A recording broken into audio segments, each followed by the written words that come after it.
Once got somebody to make you a mask and a disguise so you could go out and experience life not being Kevin Bacon. I did. What was that like? I hated it. Really? Yeah. I was like, nah, it's better to be well known.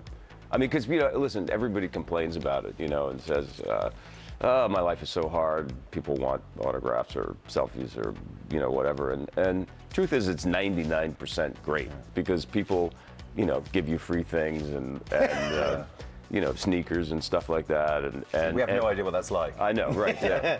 And you know, in general, people are very, very nice to you. You know, when you're well known, they say things like, "I love you," and you know, if you can get an "I love you" like even once in a day, isn't that like kind of a great thing? We want to expand to London, Amsterdam, and we need dancers. If you're down, I'd certainly be down for it. I mean, it's been a while since I've been oiled up and stripped to the waist, but hey, we're in a London hotel room and no one knows we're here. It's just like riding a bike. Is it, man? It's just like riding a bike, dude. Well, let me see. I mean, do you think? I mean, but I mean, it's more of a. Get him! It is. Get him, Is that it? That's it. That's right. Can I do a hit him with one of these? Deep squat. Deep squat, Deep right? I received mine for screenwriting.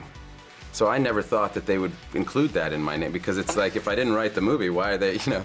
But it's like, doesn't matter, you have one, so we're just Academy Award winner, exactly. You know? And it always looks like I've won one, you got one for acting, but I didn't, you know. Before we talk about the film, you owe me an apology because emotionally I was absolutely broken by the end of this film. Everybody in the screening was stumbling out. The women were desperately trying to put their makeup right before they went. The blokes were. I need to rehydrate. I cried so much. I hate to be laughing at your sadness, but it's a nice feeling because I feel like, you know, the movie is. I mean, I feel like it's successful when it moves people to that place, and I think that's not to say the point because I feel like any response is appropriate. Sure. But it's nice. It's nice to hear. If you set out to break me completely, you did absolutely great, Jake. Making me laugh. Yeah, like, if you set out to break me, I'm like, you did it. It worked, like some evil genius. Jake, it's an absolute pleasure to meet you. Thank you for coming, and best of luck with the movie. Thank you so much. I thoroughly enjoyed it. It was great. Thank you. For some reason or the other, when I said it, "I'll be back," I just felt there was this "I'll." It didn't sound strong enough that it maybe would be more machine-like saying, "I will be back." And James Cameron said, "No, I'll just stay with 'I'll be back.'" And I said, "Well, to me it sounds better, 'I will be back.'"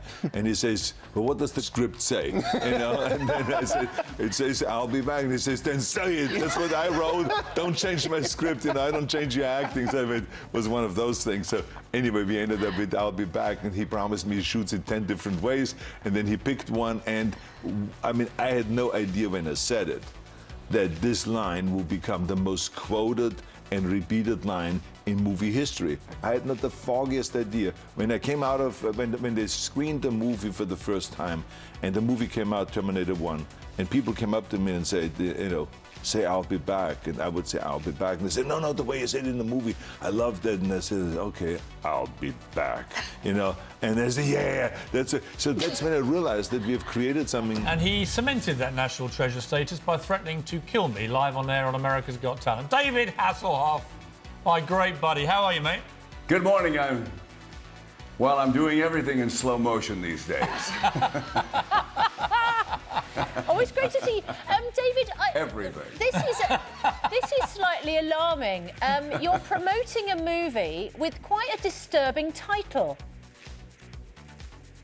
Yeah, I produced this movie. It's called Killing Hasselhoff because, you know, I tried to kill Piers, but I realized that Piers Morgan is unkillable. Yeah. You cannot kill him.